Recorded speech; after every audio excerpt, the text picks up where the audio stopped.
চলে যাবেন এবং টুঙ্গিপাড়ায় যে উনি থাকবেন, উনি আর রাষ্ট্রীয় এবং রাজনৈতিক কোনো কিছুর সাথে সম্পৃক্ত থাকবেন না।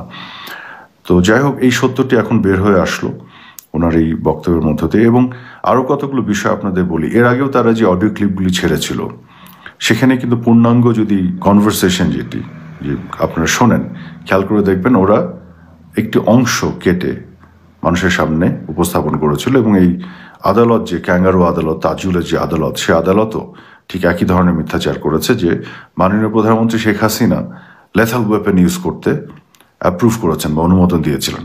কিন্তু সেই একই কনভারসেশনে উনি কিন্তু ছাত্রদের নিরাপত্তা নিয়ে ওনার উদ্বেগ প্রকাশ করেছেন, তাদের যাতে কোনো ধরনের ক্ষতি না হয়, কোনো ধরনের সমস্যায় না পড়ে, কোনোভাবে তারা যাতে ক্ষতিগ্রস্ত না হয়, সেটি কিন্তু তার সেই কনভারসেশনে বলা আছে, সেটি কিন্তু তারা উল্লেখ করেনি। এবং মাননীয় প্রধানমন্ত্রী তার সেই অডিও কনভারসেশন, যেটি তারাই লিক করেছে, সেখানে পরিষ্কার বলা আছে যে উনি অ্যারেস্ট করতে বলেছেন। কাদেরকে অ্যারেস্ট করতে বলেছেন? যারা জ্বালাও পোড়াও করছিল। এবং অ্যারেস্ট করা তো একটা আইনি এবং সাংবিধানিক একটি পদক্ষেপ যখন জ্বালাও পোড়াও করা হয়, যখন রাষ্ট্রীয় বিভিন্ন প্রতিষ্ঠানের উপর আক্রমণ করা হয়। এবং খেয়াল করে দেখুন, লেথাল ওয়েপেন উনি ইউজ করতে বলেছেন, যেটি ওই ক্লিপ অনুযায়ী কাদের জন্য? যারা পুলিশকে হত্যা করছে, যারা জঙ্গি, যারা জেল থেকে জঙ্গিদের বের করে নিয়ে এসেছে, 800-র উপরে প্রিজনারদেরকে নিয়ে চলে এসেছে, যারা অস্ত্র লুট করেছে, যারা পুলিশকে মেরে উল্টো করে ঝুলিয়ে রেখেছে, এই ধরনের অন্যায় যারা করেছে, 400-র উপরে থানা আক্রমণ করেছে। এবং গুলশানের শুটিং ক্লাবে অস্ত্র লুট করার জন্য আক্রমণ করা হয়েছিল। সিভিল এভিয়েশনে ফিউল ডিপো আক্রমণ করা হয়েছে। এগুলো তো ইনসার্জেন্সি, এগুলো তো রীতিমতো জঙ্গিদের কাজ।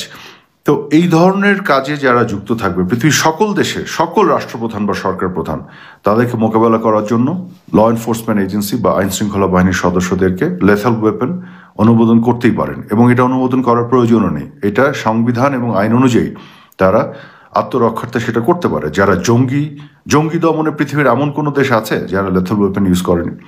কারণ যেটি আমরা অনেক সময় খেয়াল করি না, সেটি হলো যে এই যে আন্দোলনের কথা তারা বলে, এটি শুরু হয়েছিল কোটার বিলুপ্তের দাবিতে, এ ব্যাপারে কোনো সন্দেহ নেই। এবং সেক্ষেত্রে আমরা কিন্তু ছাত্রদের সেই দাবি নিয়ে আলাপ আলোচনা করছিলাম, কথা বলছিলাম।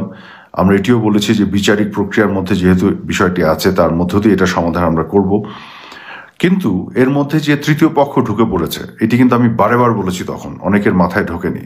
এখন আবার একটু ঠান্ডা মাথায় চিন্তা করেন যে ছাত্ররা এখানে আমাদের সাথে কথা বলছে, ডায়ালগ করছে, তাদের দাবি হচ্ছে কোটা বিলুপ্তি। এবং ছাত্র সমন্বয়ক যারা, তাদের কথা শুধু বলছি না, অন্যান্য অনেক ছাত্ররাও কিন্তু আবেগে এই আন্দোলনে চলে এসেছিল, ব্যাপারে কোনো সন্দেহ নেই। কিন্তু একই সাথে বিএনপি এবং জামাতের যে